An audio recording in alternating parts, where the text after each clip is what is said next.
A creamy, sweet and delicious no-bake cheesecake topped with berries. So simple and easy to make. Start with making the biscuit base. It couldn't be simpler or easier. Only 2 ingredients. A packet of biscuits and melted butter. I'm using digestive biscuits here. Graham crackers are basically the same thing, but you can use any type of biscuit you would like. Place the biscuits into a food processor and process them until you have crumbs. Alternatively, if you don't have one, you can place them into a large bag and use a heavy object like a rolling pin or a fry pan to crumble them up.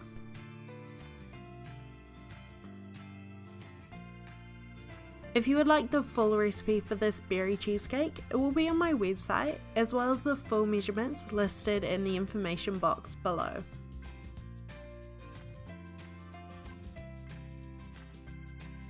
Once your biscuits resemble fine crumbs, pour them into a small bowl and pour over the cooled melted butter.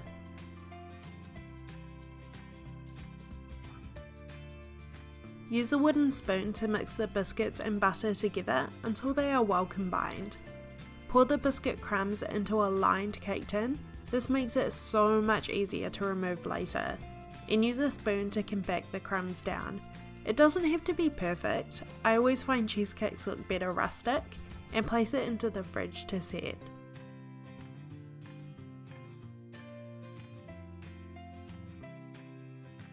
Cheesecakes are one of my favourite desserts. There are so many different flavours to make. If you think like me, make sure to subscribe to my channel and watch my other cheesecake recipes.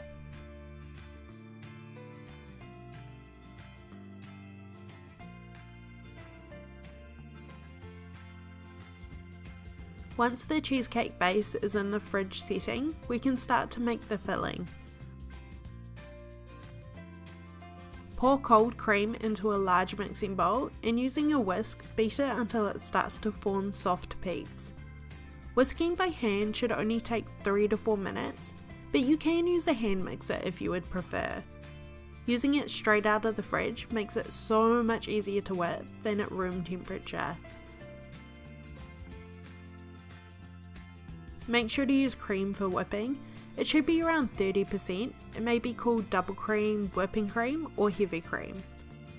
When the cream starts to hold shape, stop whisking and set it to the side to be used a bit later. In a larger clean bowl, add the room temperature cream cheese and measure out 2/3 of a cup of icing sugar or powdered sugar for some sweetness.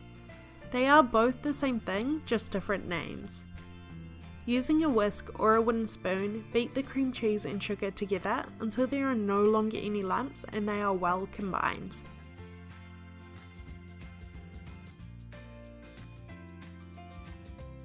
Let me know in the comments below what your favourite dessert is and what sweet recipe you would like to see here on my channel next.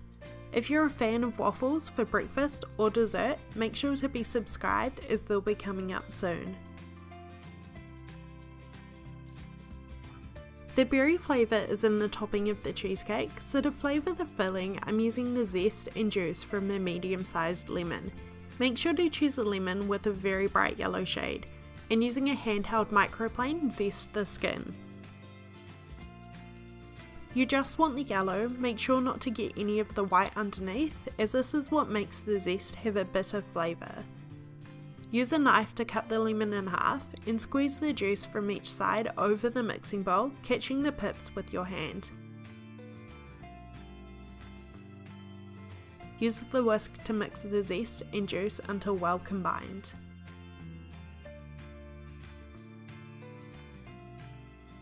This next step depends on how you want to serve your cheesecake, from the fridge or partially frozen. Cheesecakes that aren't baked are usually set using gelatin, whereas baked cheesecakes contain eggs. Frozen cheesecake, on the other hand, can be set by just being frozen. All of these methods allow you to cut into the cheesecake while it still holds its shape. If you're going to freeze your cheesecake to set, you can skip this next step, or if you are serving it from the fridge, you can use gelatin or agar-agar. I'm using powdered gelatin and dissolving it in a few tablespoons of boiling water. Pour the gelatin into the cheesecake filling and use a whisk to combine.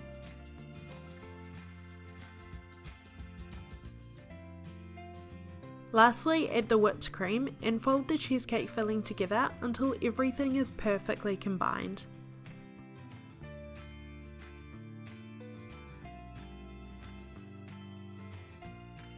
Pull the cheesecake base out of the fridge and top with the filling. Use an offset spatula to smooth out the filling. Again, it doesn't need to be perfect, just make sure it's pretty even.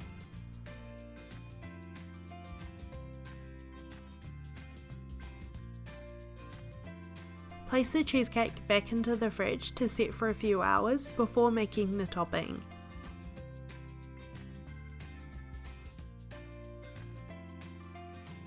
Lastly, for the berry topping. There are a few different things you can do here. I'm taking the easy way because it's so simple and delicious, but you can also do it from scratch. Using a can of your favourite type of berries and syrup, pour it into a blender and blend until smooth. The can of berries already contains sugar, so there is nothing more you need to do. If you would prefer to use fresh or frozen berries, you will also need to make a quick simple syrup, which is equal parts water and sugar, which is simmered in a saucepan until the sugar dissolves. Strain the berries through a sieve to remove any of the pips. They're not too much fun to bite into in this cheesecake. You can pour this straight onto the cheesecake if you are going to freeze it to set, or else you need to use gelatin or agar-agar like with the filling. Dissolve the gelatin in a few tablespoons of boiling water and mix into the berry mixture. Pour over the cheesecake and place in the fridge to set for at least 4 hours or overnight. If you're freezing your cheesecake, remove it from the freezer about 20 to 30 minutes before you're going to serve. Top high with berries, serve with whipped cream, or it's perfect just on its own. I hope you enjoyed this cheesecake recipe. Make sure to take a look at my other cheesecake recipes. Thank you for watching, and I will see you in my next video.